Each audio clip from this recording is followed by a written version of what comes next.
একটি সময় ছিল যখন বিভিন্ন সংবাদ মাধ্যমে নকশালদের বা মাওবাদীদের কথা প্রতিনিয়ত সংবাদের শিরোনাম হতো। হাজার হাজার নকশালবাদী বা মাওবাদী, পুলিশ এবং সাধারণ মানুষ নিহত হয়েছে তখন। 57 বছর ধরে চলছে এই যুদ্ধ। এখন প্রশ্ন হলো, নকশাল কারা, মাওবাদী কারা, তাদের উদ্দেশ্য কী, এই সশস্ত্র সংগ্রাম কেন শুরু হয়েছিল, বর্তমানে এটির অবস্থা কী? এসব কিছু নিয়ে বিস্তারিত কথা বলবো এই ভিডিওতে।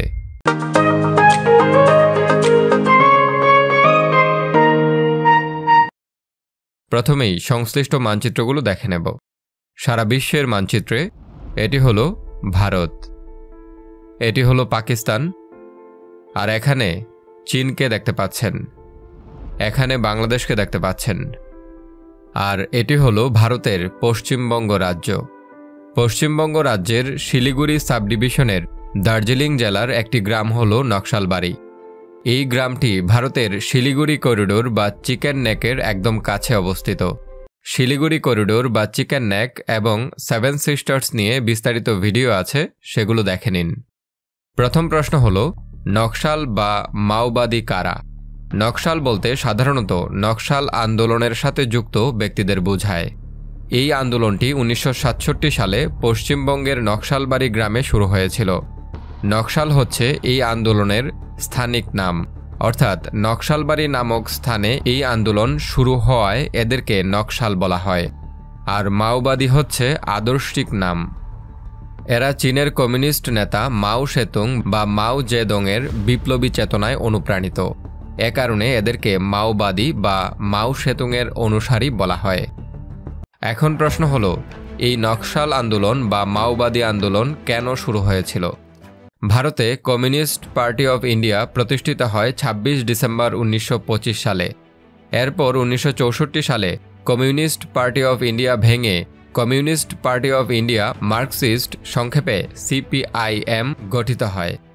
এই দল গণতান্ত্রিক প্রক্রিয়ায় তাদের আদর্শগুলো বাস্তবায়নের পক্ষে ছিল, কিন্তু তাদের ভেতরে এমন কিছু নেতা ছিলেন যারা সশস্ত্র বিদ্রোহের মাধ্যমে তাদের আদর্শ বাস্তবায়নের পক্ষে ছিলেন। ফলে ভ্লাদিমির লেনিনের জন্মদিনে অর্থাৎ 22 এপ্রিল 1969 সালে নতুন দল communist party of India Marxist Leninist, সংক্ষেপে CPIML গঠিত হয়। আর এর জেনারেল সেক্রেটারি হন চারু মজুমদার। সাথে ছিলেন সুশীতল রায় চৌধুরী, কানু সান্যাল ও জঙ্গল সাঁওতাল। নকশালরা সংসদীয় গণতন্ত্রের বিরোধী, সশস্ত্র সংগ্রামের পক্ষে। চীনের চেয়ারম্যান আমাদের চেয়ারম্যান ছিল তাদের স্লোগান। এরা মার্ক্সবাদ এবং লেনিনবাদে বিশ্বাসী। এ আন্দোলন সময়ের সাথে সাথে পশ্চিমবঙ্গের বিভিন্ন জায়গায় ছড়িয়ে পড়ে। ধীরে ধীরে তা ভারতের অনুন্নত অঞ্চলসমূহে যেমন বিহার, ঝাড়খণ্ড, ছত্তিশগড়, ওড়িশা, তেলেঙ্গানা, অন্ধ্রপ্রদেশ, কর্ণাটক, মহারাষ্ট্র, মধ্যপ্রদেশ ইত্যাদি রাজ্যের প্রান্তিক এলাকাগুলিতে ছড়িয়ে পড়ে। আর এসব রাজ্যের সম্মিলিত এলাকাগুলোকে একত্রে রেড করিডোর বলা হতো। নকশাল আন্দোলনের প্রাণপুরুষ চারু মজুমদার ছিলেন চিরকালীন বিপ্লবী। গণতান্ত্রিক আন্দোলনের চেয়ে গেরিলা পদ্ধতির প্রতি তার ঝোঁক বেশি ছিল। কার্ল মার্কস এবং লেনিনের মতাদর্শের উপর চারু মজুমদারের লেখা হিস্টোরিক 8 ডকুমেন্টস নকশাল আন্দোলনের চিন্তাধারাকে গতি দেয়। শুরুতে এই আন্দোলন বিভিন্ন জমিদার এবং মহাজনদের বিরুদ্ধে ছিল, কিন্তু এরপরে ধীরে ধীরে এটি সরকার বিরোধী আন্দোলনে রূপ নেয়। কারণ তাদের মতে ভারতের সরকার হলো একটি সাম্রাজ্যবাদী সরকার। ভারতের এই নকশাল আন্দোলনকে 3টি ধাপে ভাগ করা যায়। প্রথম ধাপ 1960-এর দশক থেকে 1973 সাল পর্যন্ত। সে সময় এই আন্দোলন ভারতের পশ্চিমবঙ্গ এবং অন্ধ্রপ্রদেশ রাজ্যে সীমিত ছিল। আর দ্বিতীয় ধাপ 1970 দশকের শেষ থেকে 1994 সাল পর্যন্ত। এ সময় এ আন্দোলন উড়িষ্যা, অন্ধ্রপ্রদেশ এবং তেলেঙ্গানা রাজ্যে বিস্তৃত ছিল। আর তৃতীয় ধাপ ছিল 2005 থেকে 2014 সাল পর্যন্ত। বিভিন্ন রাজ্যে নকশালরা এ সময় সবথেকে বেশি সক্রিয় ছিল। এ সময় ভারতের প্রায় 7টি রাজ্যে তাদের সক্রিয় কার্যক্রম ছিল। 7টি রাজ্যের মধ্যে ছিল পশ্চিমবঙ্গ, বিহার, ঝাড়খণ্ড, ছত্তিশগড়, ওড়িশা, মহারাষ্ট্র এবং অন্ধ্রপ্রদেশ। 1967 সালের মে মাসে দার্জিলিংয়ের নকশালবাড়ি নামক গ্রামের বিমল কিষান আদালত থেকে তার নিজের জমি চাষ করার অনুমতি পান, কিন্তু স্থানীয় জোদ্দারদের গুন্ডারা সেই জমি ছিনিয়ে নেয়। এই ঘটনার জের ধরে 24শে মে পুলিশ ইন্সপেক্টর সুনম ওয়াংরি বিপ্লবীদের হাতে খুন হন। তখন পশ্চিমবঙ্গে কোয়ালিশন সরকার শাসন করছে। সেই সরকারের উপমুখ্যমন্ত্রী এবং প্রশাসন ও পুলিশের দায়িত্বে ছিলেন জ্যোতি বসু। আন্দোলন দমানোর জন্য পুলিশ বাহিনী নির্মমভাবে গুলি করে 11 জনকে হত্যা করে। 2 মাসের মধ্যেই পুলিশ এই আন্দোলনকে চাপা দিয়ে ফেললেও এর আদর্শ খুব শীঘ্রই পুরো বাংলায় ছড়িয়ে পড়ে। নকশাল আন্দোলন ধীরে ধীরে পুরোপুরি সশস্ত্র রূপ ধারণ করে এবং মাওবাদী আন্দোলন নামে পরিচিতি লাভ করে। রাতারাতি চারু মজুমদার পশ্চিমবঙ্গেই না শুধু গোটা ভারতবর্ষে, বিশেষ করে তরুণ সমাজের নায়কে পরিণত হন।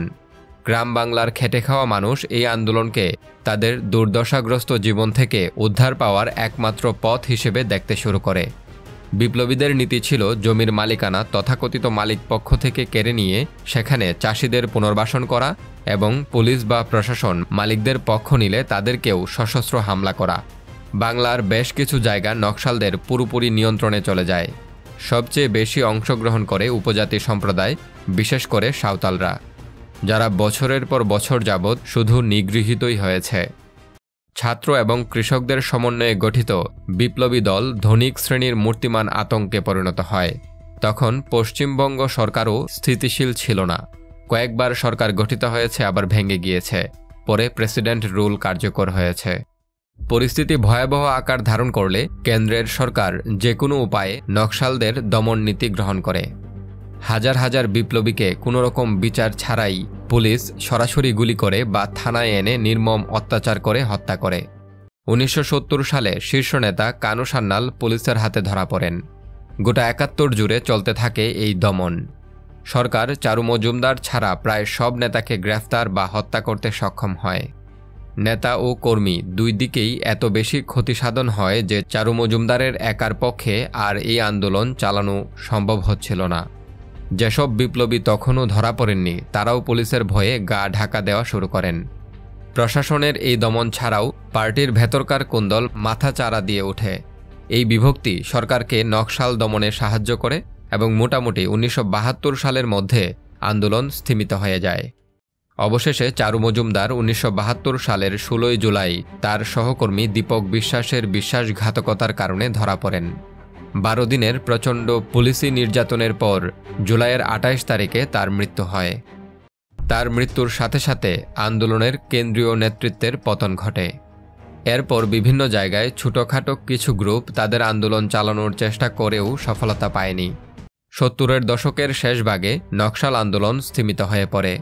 শীর্ষ নেতা কানু সান্যাল জ্যোতি বসুর সরাসরি হস্তক্ষেপে 1977 সালে জেল থেকে মুক্তি পান এবং নির্বাচন ভিত্তিক গণতান্ত্রিক রাজনীতি শুরু করেন।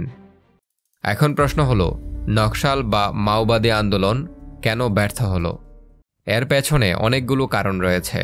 প্রথমত, নকশাল আন্দোলন যদিও অনেকগুলো এলাকাতে ছড়িয়ে পড়েছিল, কিন্তু তারপরেও সেটি জাতীয় আন্দোলনের রূপ পায়নি। ভারতে এত ভিন্ন জাতের, ভাষার এবং সংস্কৃতির মানুষ বসবাস করে যে সবাইকে একসাথে কোনো ইস্যুতে উদ্বুদ্ধ করা প্রায় অসম্ভব। ফলে সর্বভারতীয় গ্রহণযোগ্যতা পায়নি নকশাল আন্দোলন। দ্বিতীয়ত, নকশাল নেতাদের স্লোগান চীনের চেয়ারম্যান, মাও আমাদের চেয়ারম্যান, এটি ছিল ভুল।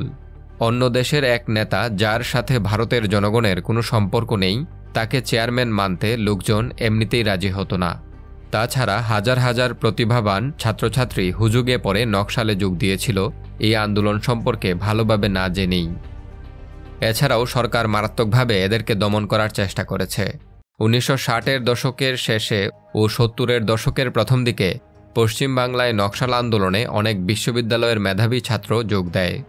পুলিশের উপর চূড়াগুপ্তা আক্রমণ এবং অস্ত্র লুণ্ঠন এবং অন্যান্য ধনী মানুষের উপর আক্রমণ ছিল তাদের প্রধান কাজ। মূলত পুলিশ বাহিনী এরপরই তৎপর হয়ে ওঠে এবং বহু সন্দেহভাজন ছাত্রকে আটক করে রাতের অন্ধকারে এনকাউন্টারের নামে হত্যা করে।